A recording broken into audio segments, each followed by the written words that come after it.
it's Julia. I wanted to share today an easy way to frame your stitched art. Not only do these make great gifts, but I really enjoy having these at craft shows. I do have them at my little summer shop and even in my Etsy store too. I'm going to list down below the mat sets that I use. They come in different quantities, but when I order them, I usually get the quantity of 25. And they come with the framed little piece, and this is like a 5x7 opening. And if it fits a frame, that's 8x10. They come with the backing, and they also come with the bags. And the bags, let me tell you, when you have a little summer shop at a flea market, these bags are just a lifesaver. Because people can just shuffle through them. I usually have them in a little wicker basket, and they just add a lot to your product line. Today I'm going to share with you how I stretch these, or how I stick them on the board. It's just really simple. This is the one we're going to do today. Just taking a sketch and turning it into a stitched piece. I have done this bunny design before, and I'm going to link that video down below for you. I also have this design in my Etsy shop. I think there's two different sizes on this bunny, and this is the smaller size, and it fits really well in this 5x7.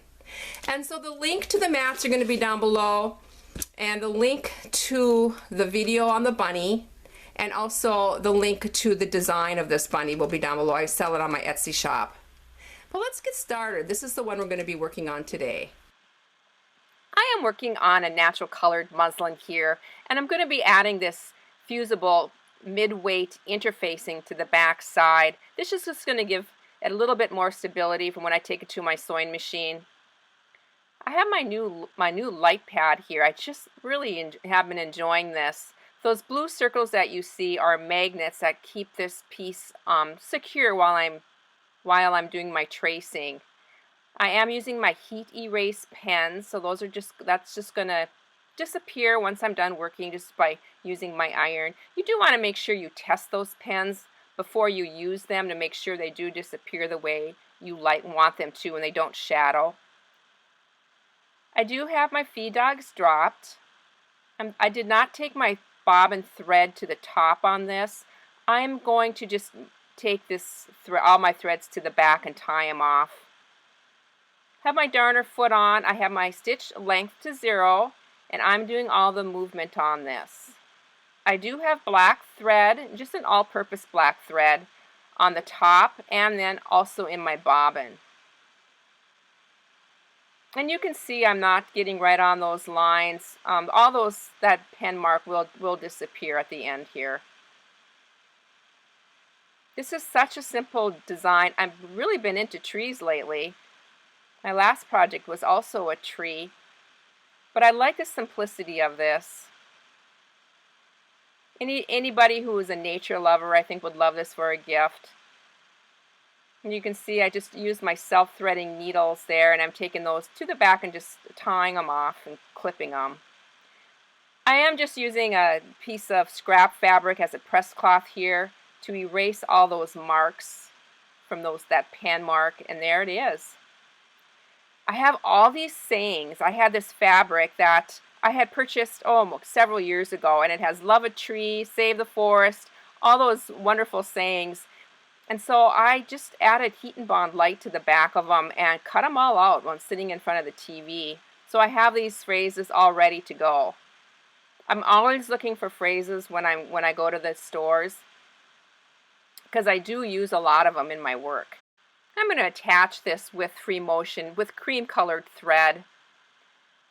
I brought out my Inktense pencils. I thought I would add a little bit of color to my design. I just chose 2 different color greens. You can see I'm not paying any attention to shading, or I'm just getting some color on there. I'm just enjoying this process. I'm just using water to activate these. I'm not even using fabric medium for this. This is never going to be washed. Once the Inktense is activated and dried, I usually heat set it, and then it's fairly permanent. You might want to do some testing. Here I'm going back in and I'm adding some more color. You want to make sure you activate it with water between each, layer. Because once it's activated and dry, that is when they are permanent. These may not be color fast. I don't know if I would put them in direct sunlight, even if they're just hanging on your wall.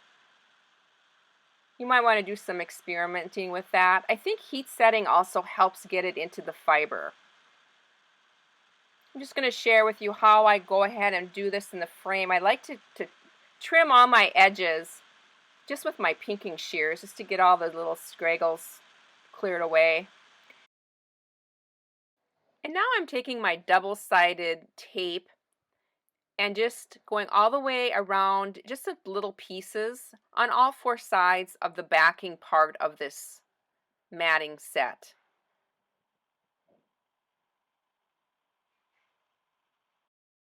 I have this cardboard lid that I spray in, and I have my temporary adhesive spray here, my basting spray, and I turned that little bunny upside down and gave it a spray.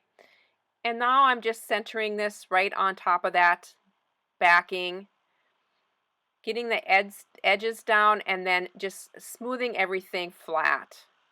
This really keeps it nice, doesn't wrinkle up or buckle at all. And there it is. I have some pictures here of what they look like when they're framed. I do have a black frame and a white frame. Thank you, everybody. I hope you enjoyed this. Bye for now.